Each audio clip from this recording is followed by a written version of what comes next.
SSC চাকরি নিয়োগ দুর্নীতির বিরুদ্ধে এবং ওয়াকফ বিলের প্রতিবাদে রাজ্যের বিভিন্ন জায়গায় অস্থিরতার প্রতিবাদে শিলিগুড়িতে মুখ্যমন্ত্রী মমতা বন্দ্যোপাধ্যায়ের পদত্যাগের দাবিতে সরব হল এবিভিপি। সোমবার মুখ্যমন্ত্রী পদত্যাগের পাশাপাশি রাজ্যের রাষ্ট্রপতি শাসন জারি দাবি জানিয়েছে এবিভিপি। এদিন প্রথমে শিলিগুড়ি হাসমি চকে পোস্টার হাতে প্রতিবাদে সামিল হয় এবিভিপি কর্মী সমর্থকেরা। এরপর পথ অবরোধ করে বিক্ষোভ দেখায় তারা। মাঝে মুখ্যমন্ত্রী কুশপুতল জ্বালিয়ে প্রতিবাদ করতে গেলে পুলিশের সঙ্গে ধস্তাধস্তিতে জড়িয়ে পড়ে এবিভিপি কর্মীরা। পরে পুলিশি হস্তক্ষেপে পরিস্থিতি নিয়ন্ত্রণে আসে। এই দিনে বিক্ষোভ কর্মসূচিতে উপস্থিত ছিলেন এবিভিপি রাজ্য সম্পাদক দীপ্ত দে।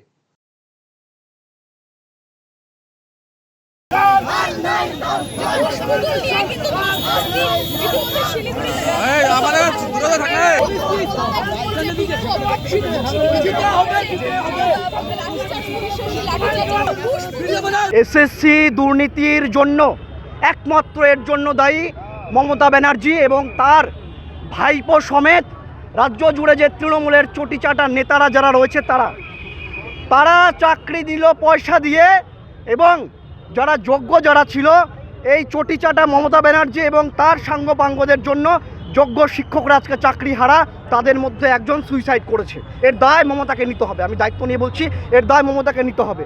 এসএসসির 26,000-এর যে চাকরি বাতিল, এটা একটা বিষয় রয়েছে। এবং মুর্শিদাবাদে দিদির এই জেহাদি ভাই, তারা হিন্দুদের ওপর যে অত্যাচার চালিয়েছে, প্রায় 500-র বেশি হিন্দু পরিবার মুর্শিদাবাদ থেকে এসে মালদার এক স্কুলে তারা আশ্রয় নিয়েছে। এবং এই যে 26,000 শিক্ষক যারা রয়েছে তারা আজকে রাস্তায় বসে, আরও 65,000 পেন্ডিং রয়েছে, সেটাও যাবে। তারই প্রতিবাদে বিদ্যার্থী পরিষদ একমাত্র সংগঠন যারা সারা রাজ্য জুড়ে লাগাতার আন্দোলন করছে। এটা রাজ্যের যে অপদার্থ নির্লজ্জ বেহায়া মুখ্যমন্ত্রী মমতা ব্যানার্জি দোকান কাটা, আজকে ওনার কুশপুতুল আমরা দাহ করছি। আমাদের ডিমান্ড একটাই, 26,000 শিক্ষকের চাকরি বাতিল সহকারে রাজ্যে যে হিন্দু নিধন চলছে তার জন্য একেবারে নৈতিক দায়িত্ব নিয়ে মমতা ব্যানার্জিকে পদত্যাগ করতে হবে। আর সেটা যদি না করে কী করে করাতে হয় সেটাও আমরা জানি। এবং রাজ্যে রাষ্ট্রপতি শাসন জারি করতে হবে, এই ডিমান্ড নিয়ে বিদ্যার্থী পরিষদ আজকে রাস্তায় নেমেছে। রায়গঞ্জবাসীদের জন্য সুখবর। যারা দীর্ঘদিন ধরে পেটের সমস্যায় ভুগছেন তাদের জন্য রায়গঞ্জ দিশারিতে আসছেন ব্যাঙ্গালোরের প্রখ্যাত গ্যাস্ট্রোএন্টারোলজিস্ট ডাক্তার ইরশাদ আলী HMD DNB। এখন থেকে প্রতি মাসে নির্দিষ্ট দিনে ডাক্তারবাবুকে দেখাতে আজই যোগাযোগ করুন দিশারি হেলথ কেয়ার উকিলপাড়া রায়গঞ্জ শাখায়।